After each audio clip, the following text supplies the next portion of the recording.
দৈনিক সমকালের প্রধান খবর, বিএনপি জামাত গণভোটে সম্মত, সময় নিয়ে ভিন্নমত। এটি জুলাই সনদ বাস্তবায়ন নিয়ে গত কয়েকদিন ধরে যে আলোচনা চলছে সে সংক্রান্ত প্রতিবেদন। গতকালকেও শেষ আলোচনাটি হয়েছে এবং সেখানে গণভোটের মাধ্যমে জুলাই জাতীয় সনদে থাকা সাংবিধানিক সংস্কারের সিদ্ধান্তগুলো অনুমোদনের বিষয়ে একমত হয়েছে রাজনৈতিক দলগুলো। তবে গণভোট আয়োজনের সময় নিয়ে তাদের মধ্যে মতভিন্নতা রয়েছে।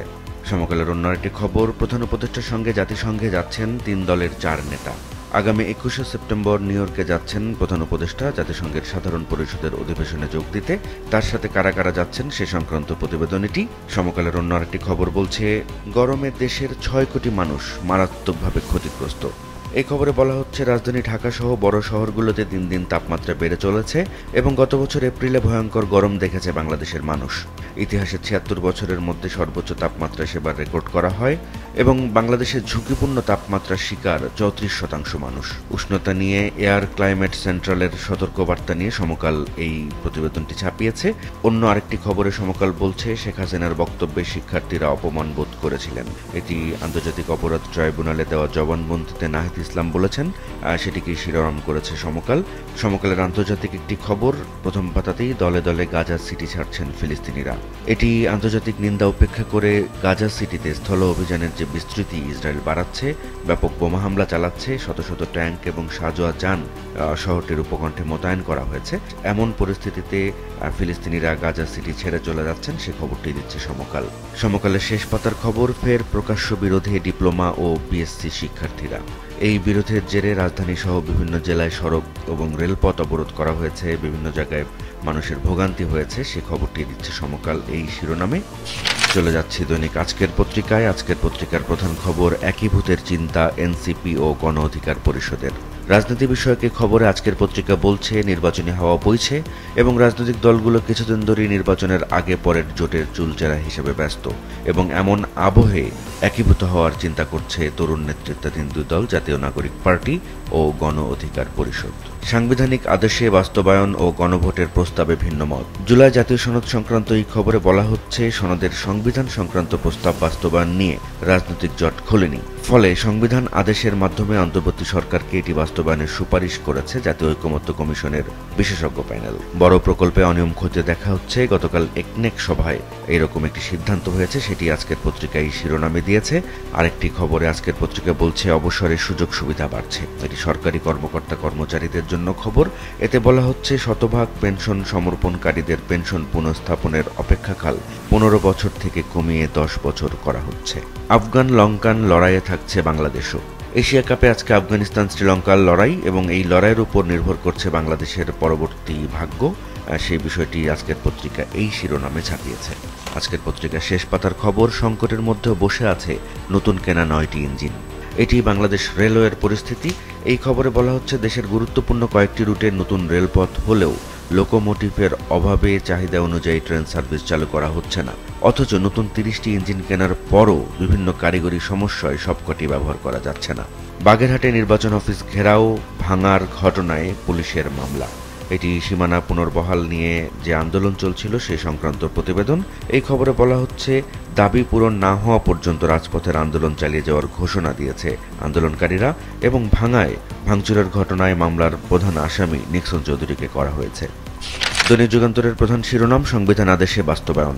এটি জুলাই সনদ নিয়ে কমিশন এমনটি সুপারিশ দিতে পারে, এমনটি বলছে যুগান্তরের এই প্রতিবেদনে। যুগান্তরের অন্য আরেকটি খবরের শিরোনাম, দলগুলোর মতবিরোধ গড়ালো রাজপথে। এই খবরে বলা হচ্ছে, জাতীয় সংসদ নির্বাচন যত ঘনিয়ে আসছে রাজনীতিতে ততই উত্তাপ বাড়ছে এবং গণঅভ্যুত্থানের পক্ষের শক্তিগুলোর মধ্যে অনৈক্যও দৃশ্যমান হচ্ছে।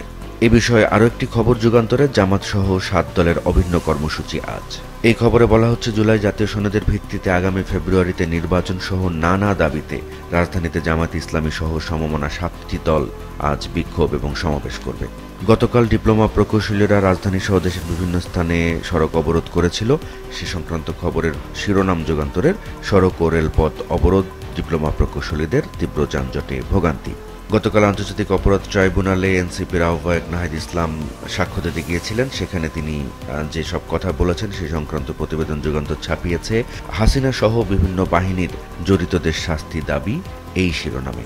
রাজধানী ঢাকার বিমানবন্দরের যে গ্রাউন্ড হ্যান্ডেলিং, সেই গ্রাউন্ড হ্যান্ডেলিং সেবা প্রদানকারী একমাত্র প্রতিষ্ঠান বাংলাদেশ বিমান এবং এটি এক ধরনের সিন্ডিকেট তৈরি করে ফেলেছে বাংলাদেশ বিমান, এমনটি অভিযোগ করে যুগান্তর একটি প্রতিবেদন করেছে। শিরোনাম, মাসুল গুনছেন যাত্রীরা, গ্রাউন্ড হ্যান্ডেলিং চার্জে মনোপলি ব্যবসা। এই খবরে বলা হচ্ছে বিমান বাংলাদেশ এয়ারলাইন্স একটি বোয়িং 737-800 উড়োজাহাজের গ্রাউন্ড হ্যান্ডেলিং চার্জ হিসেবে ৩,৫,৯৫০ টাকা নেয় এবং বিদেশি এয়ারলাইন্সের জন্য যা অত্যন্ত ব্যয়বহুল, এমনটি বলছে যুগান্তর।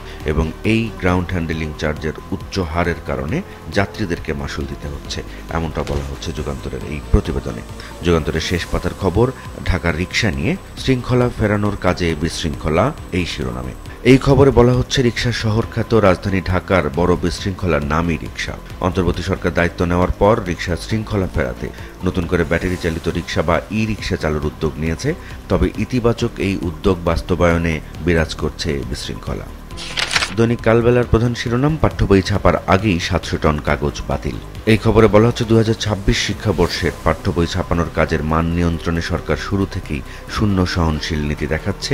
নিম্নমানের বই ছাপানোর সব কৌশল ধরতে নেওয়া হয়েছে কচ্ছপের কামড় বা নাছোড়বান্দা নীতি এবং মুদ্রণ প্রতিষ্ঠানকে 12টি শর্ত দেওয়া হয়েছে। এর একটি শর্ত প্রতিপালন না করলে তাদের দরপত্র বাতিল করা হবে, এমনটাও বলা হচ্ছে এতে। 22 বছর ধরে আয়কর দেয় না হলি ফ্যামিলি কলেজ ও হাসপাতাল, এই শিরোনামে কালবেলা একটি প্রতিবেদন ছাপিয়েছে। এই খবরে বলা হচ্ছে অলাভজনক রেড ক্রিসেন্ট সোসাইটিকে দেওয়া অব্যাহতির সুপারিশ কোনো প্রজ্ঞাপন ছাড়াই ভোগ করছে প্রতিষ্ঠান দুটি এবং এতে 22 বছর ধরে আয়কর দিচ্ছে না তারা।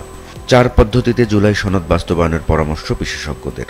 দলগুলোর সঙ্গে ঐকমত্য কমিশনের যে বৈঠক হয়েছে সেই বৈঠকে বিশেষজ্ঞরা এমন পরামর্শ দিয়েছেন, কালবেলা বলছে এই প্রতিবেদনে। কালবেলার শেষ পাতার একটি খবর, আইসিইউতে ভয়ঙ্কর ছত্রাক, এই শিরোনামে। এই খবরে বলা হচ্ছে দেশের হাসপাতালগুলোতে ছত্রাক সংক্রমণ নির্ণয়ের কোনো ব্যবস্থা নেই এবং এই সংক্রমণের হার নিবিড় পরিচর্যা কেন্দ্রগুলোতেই সবচেয়ে বেশি। এটি নিবিড় পরিচর্যা থাকা রোগীদের মৃত্যুর অন্যতম অনুষঙ্গ।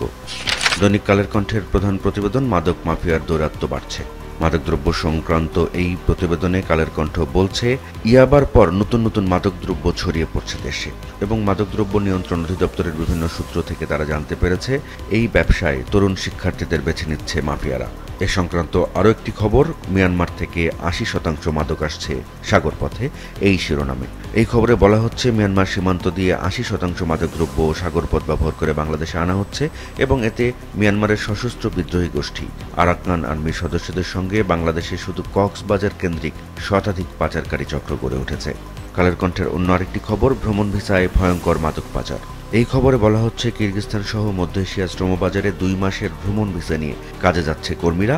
5-7 লাখ এমনকি 8 লাখ টাকা নেওয়ারও অভিযোগ উঠেছে এবং পাচারকারীরা ইউরোপে যাওয়ার স্বপ্ন দেখিয়ে এই ঘটনাটি ঘটাচ্ছে। কালের কণ্ঠের শেষ পাতার খবর, আগামী সরকারের মন্ত্রীদের জন্য গাড়ি কিনতে অতি আগ্রহের কারণ কি, টিআইবির প্রশ্ন। এই শিরোনামে যে প্রতিবেদন, সেই খবরে বলা হচ্ছে অর্থ মন্ত্রণালয় থেকে প্রথম দফায় বাতিল করে দেওয়ার পরও আগামী নির্বাচিত সরকারের মন্ত্রীদের জন্য বাড়তি দামে বিলাসবহুল গাড়ি কেনার বিষয়ে জনপ্রশাসন মন্ত্রণালয়ের অতি আগ্রহ নিয়ে এই প্রশ্ন তুলেছে টিআইবি। দৈনিক প্রথম আলোর প্রধান শিরোনাম, টিউলিপ এখনও বাংলাদেশের ভোটার, আছে পাসপোর্ট, এনআইডিও। এটি প্রথম আলো এবং যুক্তরাষ্ট্রের দ্য টাইমসের একটি যৌথ অনুসন্ধান এবং এই খবরে বলা হচ্ছে ব্রিটিশ এমপি টিউলিপ রেজাউন সিদ্দিকী দাবি করে আসছেন যে তিনি কেবলই ব্রিটিশ নাগরিক, কিন্তু প্রথম আলোর হাতে আসা নথিতে দেখা যাচ্ছে টিউলিপের নামে বাংলাদেশের জাতীয় পরিচয়পত্র রয়েছে, তিনি এখানকার ভোটার এবং তিনি বাংলাদেশের পাসপোর্টও করেছিলেন। ক্যাম্পাসের বাইরে থাকেন 68% শিক্ষার্থী। এই শিরোনামে প্রথম আলোর যে প্রতিবেদন সেটি রাজশাহী বিশ্ববিদ্যালয়কে কেন্দ্র করে। এই খবরে বলা হচ্ছে বিশ্ববিদ্যালয়ের মোট শিক্ষার্থীর সংখ্যা প্রায় 30,000 এবং সব মিলিয়ে আবাসন সুবিধা আছে 9,673 জনের। ঢাকায় জামাত সহ 7 দলের বিক্ষোভ আজ। এই খবরে বলা হচ্ছে ফেব্রুয়ারিতে জুলাই সনদের ভিত্তিতে জাতীয় নির্বাচন অনুষ্ঠান সহ কয়েক দফা দাবিতে আজকে রাজধানীতে একযোগে বিক্ষোভ করবে জামায়াত এবং সমমনা 7টি ইসলামী দল। জরিপের ভুলে বিলীনের ঝুঁকিতে 150 পাহাড়। এটি চট্টগ্রাম, হাটহাজারী এবং সীতাকুণ্ডের পরিস্থিতি নিয়ে প্রথম আলোর প্রতিবেদন। এই খবরে বলা হচ্ছে 150-র বেশি পাহাড় টিলাকে বিএস জরিপে ভুলভাবে শ্রেণীভুক্ত করা হয়েছে। ঢাকা সহ বিভিন্ন স্থানে কারিগরি শিক্ষার্থীদের বিক্ষোভ, দুর্ভোগ।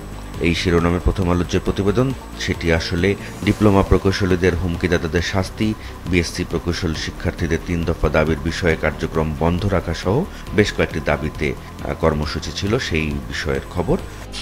দৈনিক দেশ রূপান্তরের প্রধান শিরোনাম, সমঝোতার আশা ক্ষীণ। এটি জুলাই সনদ বাস্তবায়ন নিয়ে রাজনৈতিক দলগুলোর ভিন্ন ভিন্ন মতবাদের কারণে যে এমন পরিস্থিতি তৈরি হয়েছে তেমনটি বলছে দেশ রূপান্তর। এবং দেশ রূপান্তর এই প্রতিবেদনে বেশ কয়েকটি রাজনৈতিক দলের নেতাদের সাথে কথা বলে জানতে পেরেছে যে তারা মনে করছেন না যে সমঝোতা হতে পারে। এবং বিভিন্ন দলের নেতারা অভিযোগ করেছেন যে সৃষ্ট জটিলতার জন্য জাতীয় ঐকমত্য কমিশনই অনেকাংশে দায়ী। দেশ রূপান্তরের আরেকটি খবর, আন্তর্জাতিক সহযোগিতা ছাড়া প্রত্যাবর্তন সম্ভব নয়, এই শিরোনামে এটি রোহিঙ্গা সংকট নিয়ে একটি প্রতিবেদন। এই খবরে বলা হচ্ছে রোহিঙ্গা সংকট কেবলই মানবিক নয়, বরং রাজনৈতিক, সামরিক এবং ভূ রাজনৈতিক সমস্যা। গতকাল এ সংক্রান্ত একটি আলোচনা ছিল রাজধানীতে, এবং সেই আলোচনায় বক্তারা যেসব কথা বলেছেন সেটি নিয়ে দেশ রূপান্তরের এই প্রতিবেদন। দেশ রূপান্তরের শেষ পাতার খবর, বিক্ষোভে জট, রাজধানী স্তব্ধ। গতকাল কারিগরি শিক্ষার্থীদের আন্দোলন ছিল রাজধানী জুড়ে, সেখানে রাজধানীর পরিস্থিতি কেমন ছিল তা নিয়ে এই প্রতিবেদন।